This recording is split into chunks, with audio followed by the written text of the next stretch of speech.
Hello, moi c'est Kani. Bienvenue sur ma chaîne YouTube où je vous partage plein de tips pour apprendre l'aquarelle, mais aussi quelques petits behind the scenes de ma vie d'illustratrice. Alors, installez-vous confortablement et bon visionnage. Hello, bienvenue dans cette nouvelle vidéo. Alors je suis super contente par le concept de cette vidéo, tout simplement parce que je pense que je rêve de faire ce genre de vidéo depuis le début de ma chaîne YouTube. Tout simplement parce que c'est le seul genre de contenu que je consommais à l'époque. Savoir que je consomme très peu de YouTube, enfin j'ai consommé très peu de YouTube. Maintenant je suis un petit peu plus dans le game parce que j'aime bien savoir ce qui se fait, suivre des influenceuses, etc. Mais c'est vrai que quand j'étais adolescente ou même quand j'étais encore étudiante à l'université, je regardais pas énormément de vidéos YouTube. Les seuls types de vidéos YouTube que je regardais principalement, c'était des vidéos de make-up et mes vidéos préférées de tous les temps, surtout qu'à l'époque j'étais étudiante donc j'avais pas énormément d'argent, c'était les vidéos sur les dupes. Alors si vous n'êêtes pas vraiment familier avec le terme de dupe, c'est quoi un dupe? C'est le fait de trouver une alternative moins chère à un produit de luxe. Donc typiquement, vous pouvez avoir des dupes de parfum, de rouge à lèvres, d'anti-cerne. Et en fait, c'était vraiment ma passion de regarder ces vidéos et de voir comment est-ce que toutes ces youtubeuses beauté trouvaient des alternatives, testaient les alternatives et en fait au final on n'y voyait que du feu. Et donc depuis le début de cette chaîne YouTube, je me suis dit que ce serait trop cool de faire ce genre de vidéo concept où je viens acheter du matériel moins cher et je le compare avec du matériel un petit peu plus cher. Que ce soit en termes de palette de couleurs, que ce soit en termes de papier, que ce soit en termes de pinceau. Donc je me suis dit qu'on allait commencer ce genre de vidéo sur ma chaîne. Le premier exemple que j'avais envie de faire, c'était de reproduire une de mes palettes préférées de cette année, c'est la Char20. Et je vous l'avais déjà présentée dans ma vidéo sur ce que je ramenais de voyage. Et c'est clairement une de mes palettes préférées parce que les couleurs qui s'y trouvent dedans sont super faciles à utiliser directement. Il n'y a pas besoin de faire de mélange, elle est vraiment super pratique, super esthétique.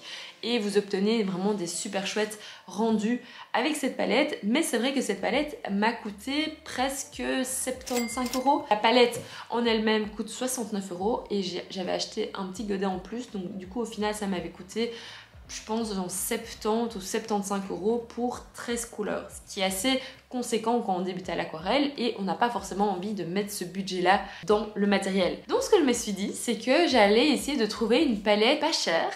Mais j'avais pas envie d'acheter une palette vraiment pas chère dans le sens où j'avais pas envie que vous vous retrouviez avec quelque chose qui soit moins bien. Donc j'ai testé quelques petites palettes low cost et j'ai trouvé une palette de chez Söstrem Green. J'ai testé et que je trouverais vraiment assez impressionnante dans le sens où même si c'est une palette à mon avis d'aquarelle fine, qu'il n'y a pas vraiment de détails là-dessus, ça reste une palette qui est hyper variée en termes de couleurs. Donc il y a 18 couleurs, ce qui est un petit peu plus que dans d'autres palettes pour débutants et les couleurs se réactivent super facilement. Ce qui n'est pas forcément le cas de toutes les aquarelles low cost. Parfois en fait c'est super frustrant parce que vous allez essayer de venir mélanger les couleurs et vous n'allez pas y arriver parce que les couleurs sont super sèches et ne se réactivent pas facilement avec pinceau. Alors que dans cette palette-ci, franchement, les couleurs se réactivent magnifiquement, les pigments sont là. Donc je me suis dit qu'on allait reproduire exactement les mêmes teintes de couleurs de la palette de Char20 avec la palette de Söstrem Green.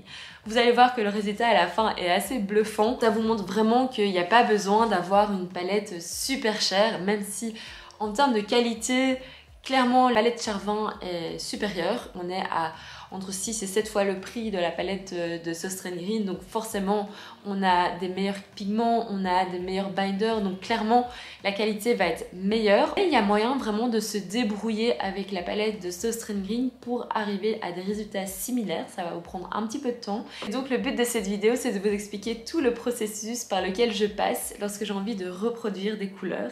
Et donc peu importe la palette que vous avez à la maison, vous allez voir que le raisonnement va toujours être le même et qu'il y a vraiment moyen de faire des chouettes choses même avec une palette low cost. Donc voilà, je vous laisse avec la vidéo. N'hésitez pas à me dire ce que vous en pensez en commentaire. Franchement, je suis super excitée de vous balancer ce genre de contenu. Et n'oubliez pas que je fais aussi des ateliers en ligne. Donc si jamais ça vous intéresse, je vous mets toutes les informations dans la description. Il reste encore un atelier ici en 2022 pour faire ses propres cartes de Noël. N'hésitez pas à vous inscrire. Et en attendant, bon visionnage. Salut!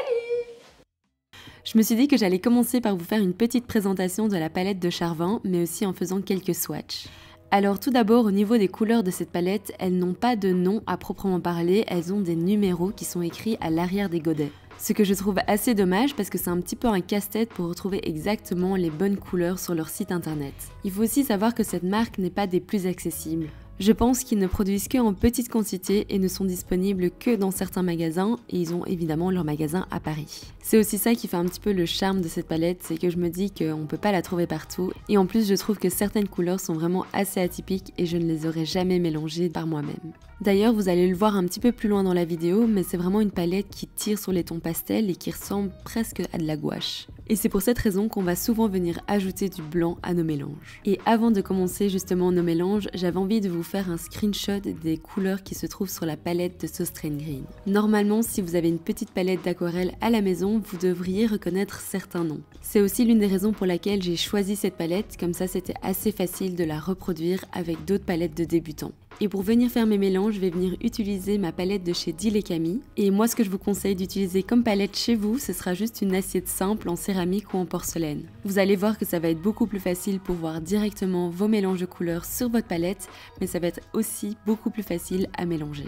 Pour mes premiers mélanges, je vais commencer par m'attaquer à mes bleus. J'étais plus vraiment sûre des sous-tons des différents bleus qui se trouvaient dans la palette, donc je les ai d'abord testés et je me suis rapidement rendu compte que le bleu de Céruléum de la palette était directement un dupe pour la palette de Charvin. D'ailleurs, je vous conseille de faire exactement comme moi, d'avoir un tout petit papier de brouillon pour pouvoir tester vos mélanges sur le côté. Bon, premier mélange assez facile. Maintenant, il va falloir s'attaquer au deuxième mélange. Le bleu sans nom de la palette de Charvin ressemble légèrement à un bleu lavande. Et qui dit lavande dit sous-ton chaud. C'est pour ça que je viens utiliser mon bleu outre-mer avec une pointe de mauve pour le réchauffer.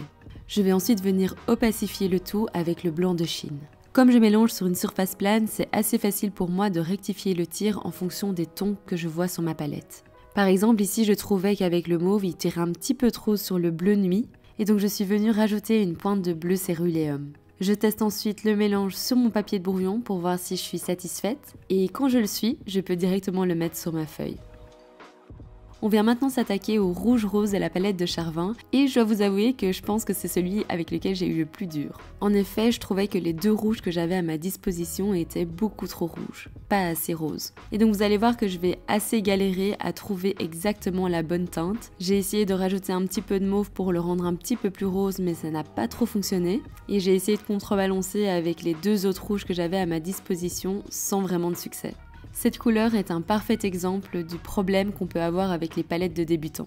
Et même si leur but principal est de vous fournir le maximum de couleurs primaires possibles, il y aura toujours des couleurs un petit peu plus spéciales qui vont être impossibles à mélanger.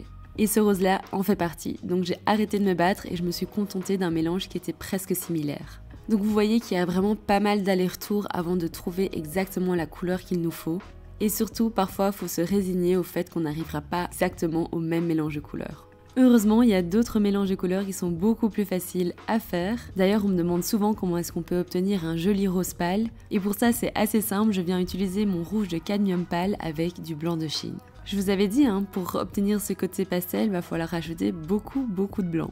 Alors je sais pas si vous avez remarqué, mais sur ma palette Charvin, j'ai deux types de rose pâle. J'ai un type de rose pâle qui tire un petit peu plus vers le rose bonbon, celui que je suis justement en train de peindre, et l'autre rose pâle, c'est très subtil, tire légèrement plus vers le corail. Et pour venir rajouter ce côté légèrement orangé, on va venir rajouter du jaune ocre à notre mélange. J'avoue, j'ai l'impression qu'à l'écran ça se voit légèrement moins que sur le papier, mais n'hésitez pas à faire le test chez vous et à vous rendre compte des différences entre les deux roses. On reste dans les tons chauds et là je m'attaque à mes jaunes. Je sais pas trop pourquoi mais j'ai décidé de commencer avec le jaune le plus foncé. Et comme c'est un joli jaune légèrement orangé, je suis venue utiliser le jaune gamboge auquel j'ai rajouté une petite pointe de orange de cadmium. J'étais assez confiante sur mon résultat donc je l'ai directement mis sur ma feuille. Et pour le deuxième jaune, je pensais que juste rajouter du blanc ça allait suffire, mais je me suis rendu compte que le jaune était légèrement plus froid. Et c'est pour ça que je rajoute du jaune citron pour venir refroidir le tout. Et je continue à rééquilibrer le mélange pour obtenir ce joli jaune pastel en rajoutant un petit peu plus de blanc à chaque fois. Et bon, comme notre palette est assez bien remplie, on va venir la nettoyer avant d'attaquer la deuxième partie de la palette. Et cette partie de la vidéo, c'est vraiment pour vous montrer à quel point c'est beaucoup plus facile de nettoyer une palette lorsqu'elle est complètement plate et que ça m'aurait pris beaucoup plus de temps si j'avais eu des petits puits à nettoyer un à un. Donc honnêtement, pas besoin de dépenser une fortune dans une belle palette, une simple assiette en porcelaine fera amplement l'affaire. Maintenant que notre palette est complètement propre, on va pouvoir s'attaquer à la deuxième partie. J'ai souvent tendance à croire que les couleurs terre sont les plus faciles à reproduire, donc on va voir ce qui se passe dans ce cas-ci. Pour mon premier mélange, je vais venir utiliser ma terre de sienne brûlée et ma terre d'ombre brûlée. Alors je trouve qu'à l'écran ça ne se voit pas hyper fort, mais il faut savoir que le godet de Charvin a une très jolie granulation, que je vais pas pouvoir réussir à faire ici avec ma petite palette Sostrain Green. Et je pense que c'est l'une des raisons pour lesquelles on peut justifier le prix de cette palette-là. Alors pour la prochaine couleur, on est parti sur un jaune ocre un petit peu délavé, donc j'ai essayé de le désaturer avec le mauve, vu que c'est sa couleur complémentaire, mais je me suis rendu compte que c'était pas exactement la bonne teinte, même en rajoutant du blanc de Chine. Je suis donc venue rectifier le mélange et cette fois-ci, au lieu d'utiliser du mauve, je suis venue rajouter un petit peu de gris de Payne. Et grâce au sous-ton bleuté du gris de Payne, j'ai réussi à reproduire exactement la même couleur. Les deux mélanges prochains se ressemblant assez fort, je vais venir utiliser la même base, qui va être le bon vieux jaune ocre. Je vais ensuite venir rajouter de la terre de sienne brûlée, ainsi que du blanc de Chine. Ce premier mélange me permet d'obtenir mon beige numéro 2, et pour mon deuxième mélange, je vais toujours utiliser cette même base, mais sauf que cette fois-ci, je vais venir rajouter de la terre d'ombre brûlée. Vous allez voir que dans ce mélange, je fais assez bien des allers-retours entre les différentes couleurs, et c'est pas toujours évident de trouver exactement la bonne teinte, donc n'hésitez pas à faire des allers-retours avec vos couleurs jusqu'à ce que vous soyez satisfait. Mélanger ses propres couleurs, ce n'est pas évident en tant que débutant, mais persévérer parce que c'est vraiment une compétence qui va vous être utile par la suite. On va pouvoir maintenant s'attaquer à nos deux dernières couleurs, les verts. Pour mon verso, je vais commencer avec une base de vert émeraude que je vais venir désaturer avec le rouge de cadmium foncé. À ce mélange, je vais ensuite rajouter du blond de Chine et je vais vite me rendre compte que le mélange est un petit peu trop bleuté à mon goût par rapport à la couleur que j'ai sur ma palette de Charvin. Et pour venir contrebalancer cet effet bleuté, je vais venir rajouter du jaune citron. Et en faisant le test sur ma feuille de brouillon, je me suis rendu compte que le mélange n'était toujours pas à mon goût. Et comme pour le brun précédent, je continue mes petites recherches et je viens doser un petit peu plus de blanc, un petit peu plus de jaune. Et au final, je vais enfin tomber sur une couleur qui me plaît. Et si vous voulez mon avis personnel, je pense que je préférais le vert sauge un petit peu plus bleuté que j'avais mélangé au début, plutôt que celui-ci. Et enfin pour mon dernier vert, qui est un joli vert pâle un petit peu plus fluo, j'utilise mon blanc de Chine, mon vert émeraude ainsi que du jaune citron. Et cette fois-ci, ça va être un petit peu l'inverse de ce qui s'est passé là tantôt, c'est que je trouve que mon mélange est un petit peu trop lumineux, donc je vais venir le désaturer avec du jaune de cadmium. Vous l'aurez compris, je continue mes petits mélanges afin de trouver exactement la bonne teinte. Et voilà, cette couleur conclut notre petite vidéo. Il y a encore tellement de choses à raconter sur les couleurs ou sur les palettes fines ou extra fines, mais je pense qu'on a fait assez de mélanges de couleurs comme ça aujourd'hui. En tout cas, j'espère que cette vidéo vous a plu et surtout, n'hésitez pas à m'envoyer vos petites photos si vous refaites la vidéo. Nous, on se retrouve la semaine prochaine pour une nouvelle vidéo à 18 h et d'ici là, n'oubliez pas de rester créatif. Bisous!